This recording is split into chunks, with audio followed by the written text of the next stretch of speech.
Nii, minu juures siin kaameras on Romet Salu ja Karl-Jaak Mark. Täna Velko esindusmeeskonnale valus napp 2-3 kaotus Flora Tuubilt karikamängus, et seda valusamalt nüüd kukkusime välja. Millest täna puudu jäi? Ma ei ütle, ma ei tea, eks meil ei läinud lihtsalt väravasse palju, midagi ei ole teha. Ma arvan, me saime päris hästi hakkama. Et võimalus oli, et võib-olla lihtsalt realiseerimine oli natukene... Eks meil oli siin napikaid ka, et pall läks nagu täpselt üle lati ja lihtsalt ei läinud väravasse. Ma arvan, et me natukene selle mänguga roteerisime meeskonda ka, et Kiivit oli meil uus mängija, debüüt, minul põhimõtteliselt ka debüüt, et võib-olla see esimesel poolajal ja teisel poole ka see keemia ei olnud kõige parem, aga selles mõttes nagu võimalusi oli, et ma ütleks, et väga-väga võrdne mäng, et oleks võinud mõlemal poole minna. Ütleme nii, et kui see loos tuli, siis oli juba niisugune tunne, et Floraga meile nagu viimasel ajal meeldib kuidagi viiki mängida, et täna ka, et ega palju ju puudu ei jäänud, et kokkuvõttes ikkagi ju võrdsete lahing.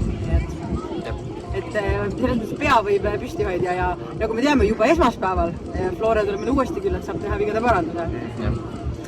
Just sinu käest küsiks, et sul nüüd esinduse eest tagasi justkui debüütmäng.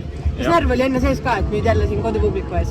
Sükke nagu hooaja esimese mängu närv oli ikka sees, aga pigem oli sükke hea meel, et saan põllule tagasi. Et ei oodanud seda, et ma saan kohe siin esindusmeeskonnas põhikoosseisu kohe, aga kui teada sain, siis oli väga hea meel. Ootasin seda mängu väga.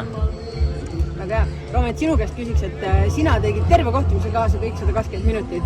Kas lõpuks oli natukene ikka juba jalgades ka tunda?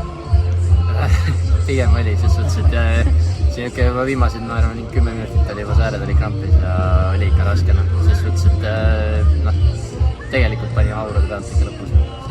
Eks ikka vahetusvennad tulid ja aitasid neid, aga ses suhtes endal oli juba raske lõpus.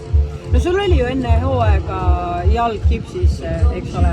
Ja siis hakkasid sealt tuublist vaikselt tulema, nüüd sa oled ikkagi esindusmeeskonna eest, siin hiljuti tegid ka algkoosseisu debüüdi ja kõik, et tundub, et oled ennast seal kaitseliinis ka niimoodi suhteliselt mugavalt sisse saanud?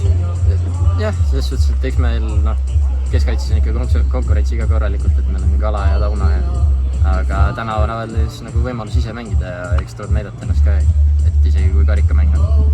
No väga hea ja korra juba puudutasime seda, et Floraga kohe uuesti proovime maadelda esmaspäeval.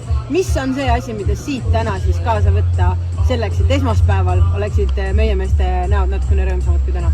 Ma arvan, palliga julgemalt mängida, minna kohe mängu alguses energilisemalt peale, et meil kaevõitlustes olime natuke nõrgad, et duubel meeskond, meil on nagu vanust nagu rohkem, keha on meestel nagu rohkem, et kaevõitlustes ei saa niimoodi ära anda, et ma arvan, et esmaspäeval peame need elemendid lihvima korralikult ära. Eks nüüd tuleb revanši võtta, ega midagi üle ei jää ju. Ehk siis polegi midagi muud kui kõikidele Velko fännidele, et täna oli 215 pealtvaatajad, et kõik need samad inimesed ja veel rohkem tuleksid esmaspäeva õhtul ja siis võtame kõik koos revanši. Super, aitäh teile, esmaspäeval näeme!